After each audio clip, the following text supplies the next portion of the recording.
cusub tahay fadlan nagu soo biir like dhana videoga waad ku mahadsantahay daawashadaada. Waalaikum warahmatullahi wabarakatuh. Kusoo dhawaada walaalayaal muuqaal cusub. Muuqaalkeenan waxaan ku saabsan doonaa waxa ku saabsan yahay sidaad online ugu shaqeyn lahayd lacag amba uga sameyn lahayd xogaa lacag. Maanta muuqaalkeen waxaan ku soo qaadan doonaa ab cusub oo loo yaqaano Inbox Dollars. Abkan wuxuu u baahan yahay xogaa inaad taqaano xirfad amba technical ah. Waxa sameynka oo abkan intaanad Google Play Store ka soo garaysan waxaad u baahan tahay inaad soo dejiso VPN ta loo yaqaano Touch VPN. Kadib aad furato VPN ta kadib aad ka doorato city-ka wadankaad ku xiranso waxaad ka dhigtaa Mareykanka kadib connect tiraahdo. Inta kadib markaad sameyso waxaad tagaysaa setting-kaaga waxaad tagaysaa apps-kaaga markaad tagto xogaa u yar wareegaya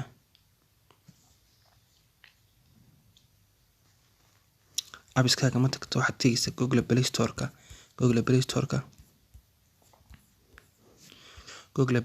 tagaysaa Google Play Store-ka markaad ku dhufato waxaad tagaysaa halka storage-ka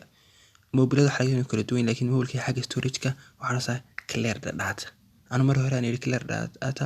halkaas ayuu data clear gareynaa marka la gareeyo mar degdeg wuxuu ku dhacayaa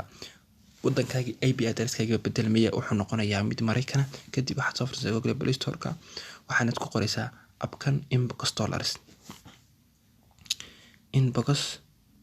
Dollars saas ku soo baxaya waa ka abku Inbox Dollars marka uu dhufto abku waa kan ku siisa wuxuu ku saabsan yahay inaad surface-ka amba xogaa su'aalaha ka jawaabto online ka jawaabto kadib amba daawato xogaa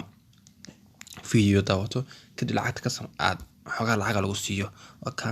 best survey fashion clothing survey marka waad ka dhiibanaysaa ra'yigaagana lacag lagu siinayaa. waa wax aad u fudud ma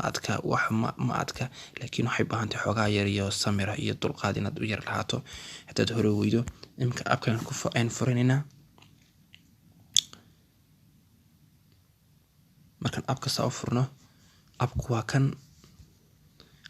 kan marka anu wali waxba lacag kama sameyn laakiin complete sign up markaad waxaad dhamaystiraysaa profile-kaaga su'aalo badan buu ku weydiinayaa markaad ka jawaabto waxaad helaysaa $5 degdeg ah $5 kadib waxaad fikradaada ka dhiibanaysaa service-kan qaar kamid aad qaadanaysaa oo isticmaalaysaa halkan hadaad wax qaar badan u baahanto halkaad ka dooranaysaa overis-ka waxaas overis aad ka dooranaysaa taad doonaysaa inaad gasho saas bay soconaysaa.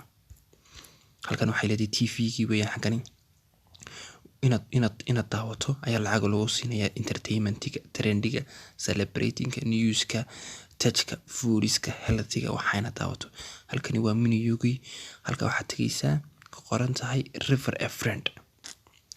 friends-ka one bonus $1 every referral aad sameysay waxaad helaysaa $1 iyo 30% waxa saaxiibka uu shaqeeyo markay ayeen active users markay mar walba shaqeeyaan anigu waliba iyo reference and 0 weyn reference kargotar wax reference milhi imika baan abka galay abka intaad gasho wuxuu ku weydiinayaa password-kaaga email-kaaga iyo magacaaga oo kaliya wax ka badan inta ku weydiimayo abka marka doonaysa lacagta saartay payment-iga inaad gaarto $30 baa loo baahan yahay markaasaad aad saaran karaysaa markaana waxaad ku saaran karaysaa bible-ka iyo wixii la mid ah inaad ku saaranaysaa lacagtaada aad ku saaranaysaa abku waa kaas abku waan sidaan soo sheegnay wuxuu u baahan yahay xogaa inaad u yar samirto waa inaad bedeshaa wadankaaga si abku ugu soo dhulgaraysmo abka magaciisana waxaa la yidhahdaa Inbox Dollars.